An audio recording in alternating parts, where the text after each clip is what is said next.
The terms AS, ankylosing spondylitis, and RxSPA, radiographic axial spondyloarthritis, are often used in the context of axial spondyloarthritis, AXSPA, but there are some nuances. 1. Ankylosing spondylitis, AS. This is a well-defined form of axial spondyloarthritis. It is characterized by the presence of radiographic changes in the sacroiliac joints visible on X-rays, such as bone erosion, sclerosis, or ankylosis. It typically progresses over time and can lead to the fusion of the spine. Historically, AS was used to describe the severe end of the spectrum of axial SPA. 2. AXPA, radiographic axial SPA. XSPA is now the broader term that includes AS. It refers to patients with radiographic evidence of sacroiliitis, which means they have visible changes in the sacroiliac joints, similar to AS. It is part of the larger category of axial spondyloarthritis, AXSPA, which also includes NRAXPA, non-radiographic axial SPA, where radiographic changes are not yet visible on X-rays, but patients have other clinical or imaging evidence of the disease, like MRI findings or positive HLA-B27 status. In short, AS is essentially a subset of RAXSPA, both having radiographic evidence of the disease.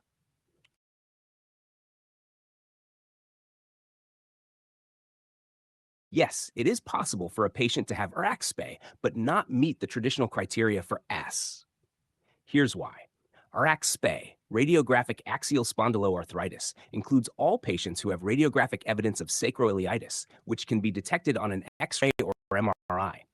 S, ankylosing spondylitis, refers to a specific subset of RAXSPA, where the radiographic changes are more advanced or meet certain severity criteria, such as the New York criteria for AS, which require definitive structural changes in the sacroiliac joints, like joint fusion or severe sclerosis. Therefore, a patient could have early or moderate radiographic changes that qualify them as having RXPA, but not yet meet the full radiographic severity required for a diagnosis of AS. In short, all AS patients are RXSPA, but not all RXSPA patients are classified as AS unless their radiographic findings meet the specific criteria.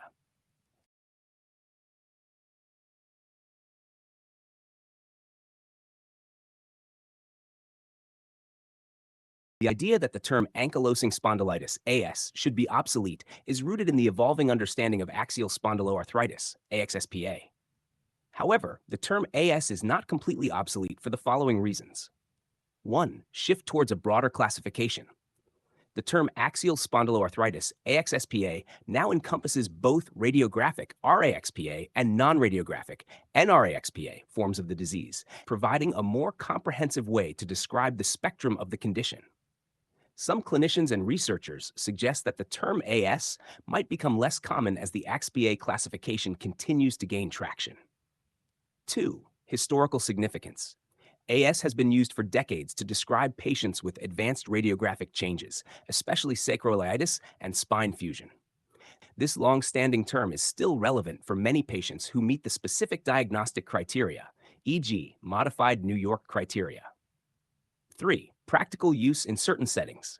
Many guidelines, patient groups, and even medical coding systems, such as ICD, continue to use AS to refer to the more severe, radiographically visible form of the disease.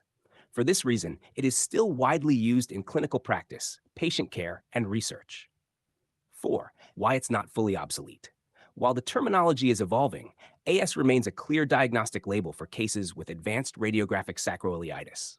The term RAXPA may be preferred to describe a broader range of disease severity, including early-stage cases, but AS still holds clinical significance for more severe or well-established cases. In conclusion, the term AS is not fully obsolete, though there is a shift towards using AXSPA and specifically RAXSPA to better capture the entire disease spectrum. For now, AS is still an important and widely recognized term.